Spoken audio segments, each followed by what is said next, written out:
संस्कृत की कक्षा में कक्षा 6 के सभी विद्यार्थियों का हार्दिक स्वागत। आज हम संस्कृत के अंतर्गत संस्कृत व्याकरण में वर्ण विन्यास व वर्ण संयोजन पढ़ेंगे। जैसा कि आप जानते हैं, जो शब्द है वो वर्णों से मिल करके बने होते हैं और उन वर्णों को जोड़ना और उन वर्णों को अलग करना का विषय आज हम पढ़ने वाले हैं। वर्णों को जोड़ना वर्ण संयोजन कहलाता है, वो वर्णों को अलग करना वर्ण विन्यास कहलाता है। आज हम देखते हैं यह विषय वर्ण संयोजन। वर्ण संयोजन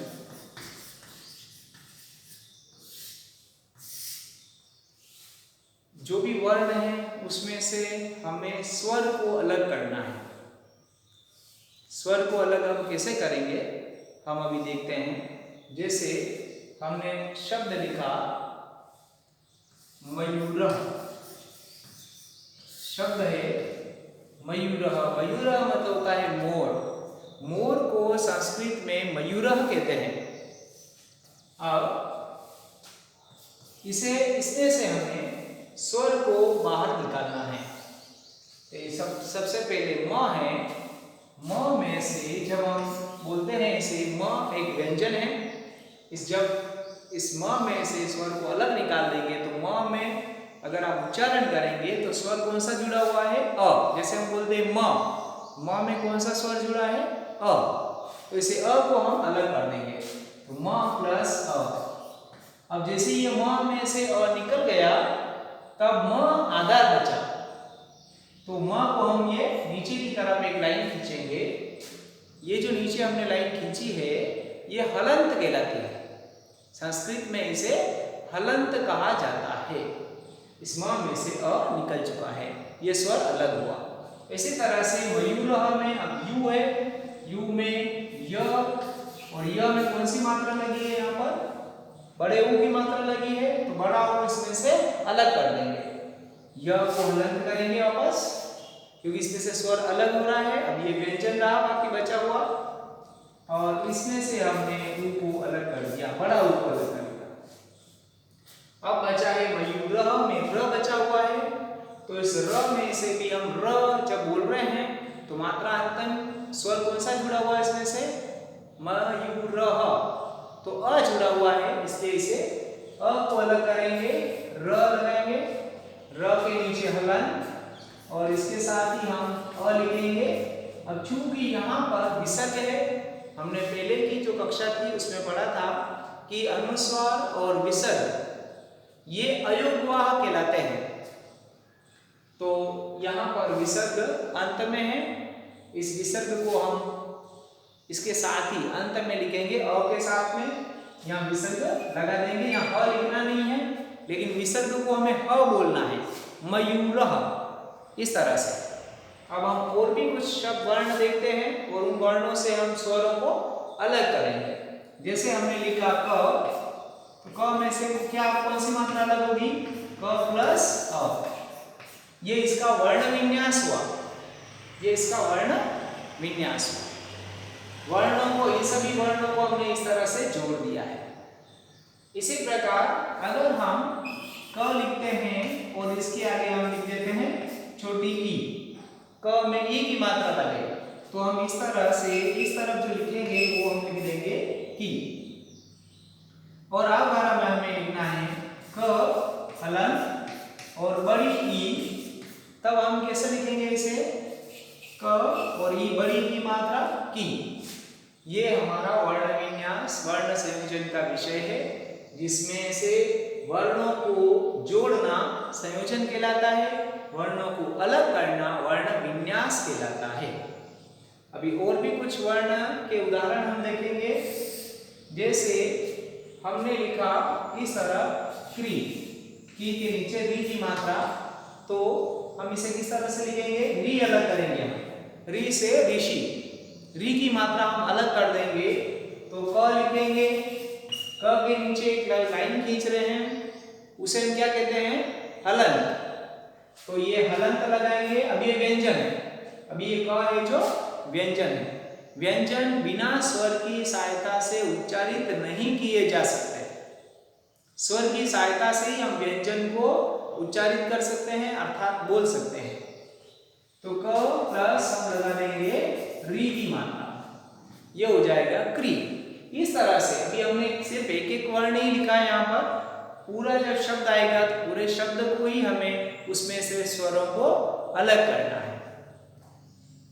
अंत में विसर्ग है तो विसर्ग हमें लगा देना है। हम कुछ और भी शब्द अभी लिखने वाले हैं।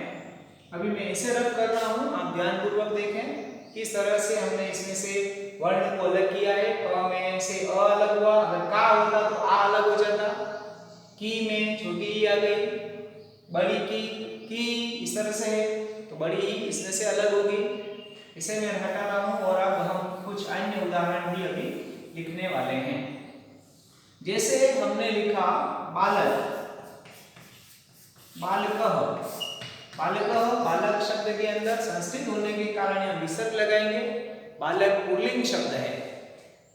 बालकः, तो बालकः को हम कैसे लिखेंगे? ब में हलन और कौन सी मात्रा अलग होगी? आ की मात्रा, आ अलग होगा इसमें से। बालकः, अब ल में क्या जुड़ा हुआ है? अ, तो यहाँ पर लिखेंगे हम ल में लिख देंगे हम अ, और बालकः हम लिख देंगे क, और क में से वापस अ। बालकः, एक बार आप फिर से देखें इसे, जब बालकः लिखा है, बालकः ब में आ की मात्रा, बा, ल में अ की मात्रा, क में अ की मात्रा, बालकः, और विसर्ग लगाएंगे क्योंकि विसर्ग इसमें लगा हुआ है पहले से। इसी प्रकार शब्द अगर होता हमारा लता, तो लता में क्या लगाएंगे? ल हलन। इसी प्रकार अ, ता जब बोल रहे हैं त प्लस आ, शब्द होगा ये लता। लता शब्द इस तरह से लिखा जाएगा। इसमें हमें वर्णों को अलग करना है। अगर री अगर हो, जैसे हम लिखें कृषकः, शब्द देखें आप, कृषकः, कृषकः मतलब होता है किसान। संस्कृत में किसान को कृषकः कहते हैं। बहुत सारे शब्द संस्कृत में हिंदी से मिलते जुलते हैं क्योंकि संस्कृत भाषा से ही हिंदी भाषा बनी है। कृषकः में क हलन, फिर है री की मात्रा, फिर षटकों वाला श हलन, इसमें से भी अ आएगा हलन, कृषकः, इसमें आ जाएगा हलन और अ, कृषकः। इस तरह से यह वर्णों को जोड़ना और वर्णों को अलग करना हुआ। इसमें से जैसे क है, क के अंदर से यह अ अलग हो जाएगा। हमने वहां लिखा है, देखिए आप, क में से अ को निकाल दिया है, क को हलंत किया है। अब हम देखते हैं कि अगर पहले से ही कोई वर्ण आधा दे रखा हो, पूरा नहीं दे रखा हो, पहले से ही अगर आधा हो, जैसे अग्नि। अब अग्नि में तो ग पहले से ही आधा अक्षर है। संस्कृत, हमने इस तरह लिखा संस्कृत, इसमें जो स पूरा भी है और एक स आधा भी है। तब हम उस समय में हम क्या करेंगे, ऐसे शब्द हम 2-3 लिख करके देखते हैं, ऐसे उदाहरण। आप इन शब्दों को अच्छे से समझें और आपकी पुस्तक मणिका संस्कृत व्याकरण सरस्वती प्रकाशन, इस पुस्तक में भी इसके उदाहरण दे रखे हैं। हम आधे अक्षर वाले कुछ वर्ण शब्द यहाँ पर लिख रहे हैं और उसका वर्ण विन्यास संयोजन करके देखते हैं। जैसे हम लिखते हैं अग्नि, अग्नि यानी आग, अग्नि फायर, और सूर्य, इनमें मात्राएं अलग है। देखो अग्नि में ग आधा आ रहा है तो सबसे पहले हम अ लिखेंगे। अ के नीचे हलंत नहीं करना है, अ तो खुद स्वर है, ये तो पहले से ही अलग है।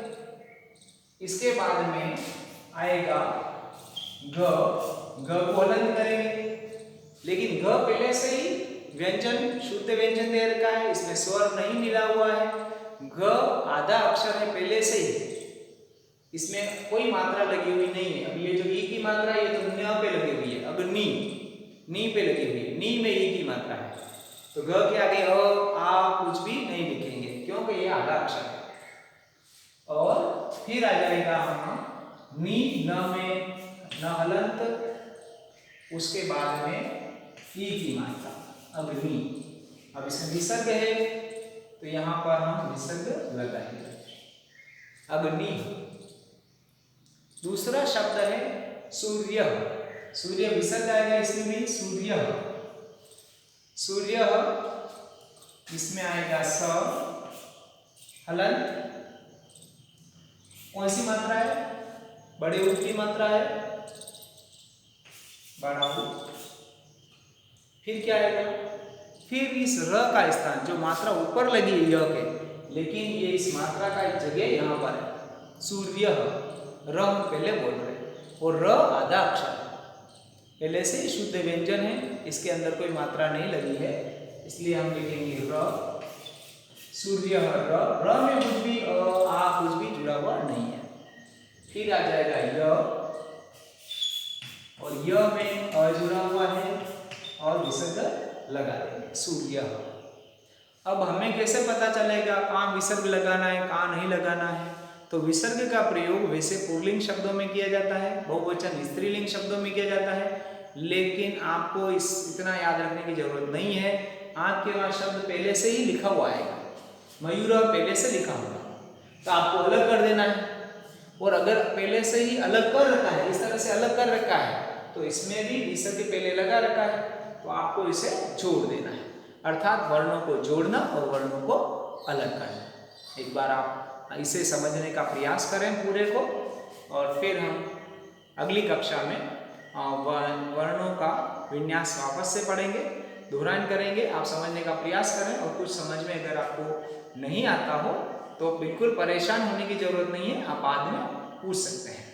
आज के लिए इतना ही, और ये सारा काम आपको संस्कृत की कॉपी में भी कर लेना है, वर्ण विन्यास और वर्ण संयोजन। Thank you.